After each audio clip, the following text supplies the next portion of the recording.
1982 সালে ঢাকা আসি। ঢাকা আসার পরে তখন এই জাতীয় ঈদগাহ মাঠে পুকুর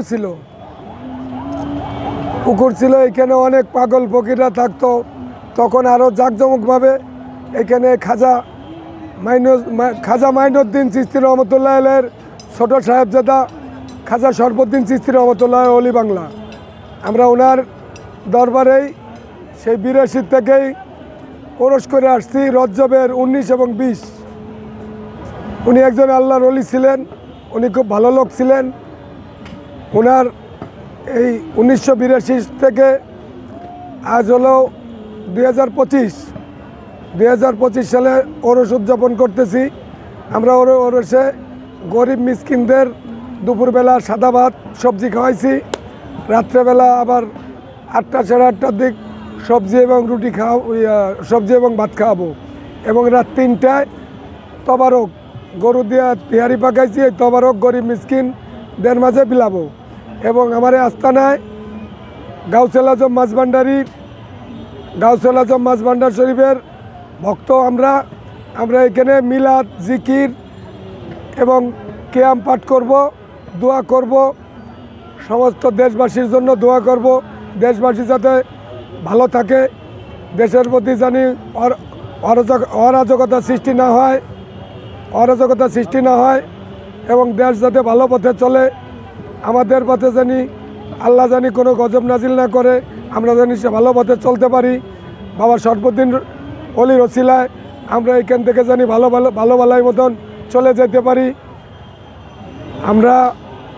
আপনারা যারা আসছেন চ্যানেলের পক্ষ থেকে আপনারাও আমাদের সাথে মিলাদের সামিল হবেন। আমরা 10টা বাজে এখানে মিলাদ ও জিকির এবং দোয়া পাঠ করব। তারপরে ভক্তিমূলক গান, নবীর শান, রাসূলের শান, খাজা বাবার শান, এইগুলি কইরা আজানের আগে আমরা আবার একটা দোয়া করে তবারক বিতরণ করে যার বাসায় যাব। জি, সরকারি কোনো সহযোগিতা আপনারা পাইছেন কিনা? সরকারের সহযোগিতা বলতে আমরা রেজিস্ট্রার জেনারেলের কাছে দরখাস্ত করছি। রেজিস্ট্রার জেনারেল আমাদের অনুমতি দিছে। এরপরে ট্রাইব্যুনালের চেয়ারম্যানের কাছে গেছি, সেও আমাদের একটা অনুমতি দিছে। কিন্তু মাজারের কিছু দুষ্কৃতকারীরা কিছু দুষ্কৃত লোক আছে, তারা মনে করেন আমাদের এই ওরস কমিটির বিপক্ষে ছিলেন। অনেক কষ্ট করে যেভাবেই হোক পাগল ফকিরদের মুখে চাইয়া আমরা এই উদযাপন করছি। দেখেন আমাদের এই বাম পাশে একটা বেড়া করে দিছে, আমাদের মাজারে ঢুকতে দেয় না। এরপরে মাজারে বাথরুমে যেতে দিচ্ছে না। এই পাশে অন টাইম বাথরুম করছে, পানি নাই। সরকারের সহযোগিতা তো আমরা কিছুই পাইলাম না। আপনারা কোথা থেকে আসছেন? আমরা এখানেই আমাদের এক হিসেবে জন্ম। 82 সালে আসছি, আমার বয়স 55। তাহলে দেখেন এক হিসেবে তো জন্ম হয়েছে। আপনাদের দেশের বাড়ি কোথায়? দেশের বাড়ি আমার গোপালগঞ্জ। আমি 1982 সালে আসছি। ওই পাশের মাজার আর আপনাদের যে ওরস, এই দুইটা ওরস কি এক না? একই একসাথে হচ্ছে না? আমার ওনার ওসিলাই তো আমরা করি, ওনার ওরসই আমরা পালন করি। ওনারা যে আপনাদের সাথে একটা বিভেদ করে দিচ্ছে, এটা কারণ কি? কারণ ওনারা এখন আগে যারা এই জায়গার বিচারপতি ছিল রব সাহেব, বিচারপতি ছিল ফজলুল করিম সাহেব, তারপরে মোস্তফা কামাল সাহেব, এরা আমাদের সবসময় উন্মুক্ত করেছিল। ইতিমধ্যে 5ই আগস্টের পরে যারা এই যে প্রধান বিচারপতি আসছে, বিভিন্ন বিচারপতি, এরা আমাদের থেকে সম্পূর্ণ আলাদা।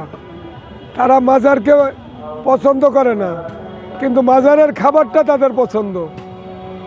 মাজার যে ভেঙে ফেলাইছে এর কারণ কি? মাজারের এই মসজিদটা মাননীয় শেখ হাসিনা এই মাজারে 120 কোটি টাকা অনুমোদন দিছিল এই মাজারটা 4 তলা করার জন্য। তাই সে চলে যাওয়ার পরে এই টাকাটা বাজেয়াপ্ত হবে, এই কারণে মাজারটা একটু আগে ভাঙছে।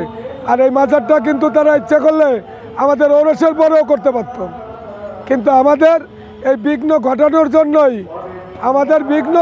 জন্যই তারা এই মাজারটা ভেঙে ফেলছে।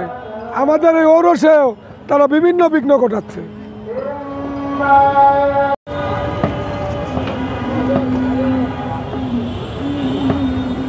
বীরের শিশলে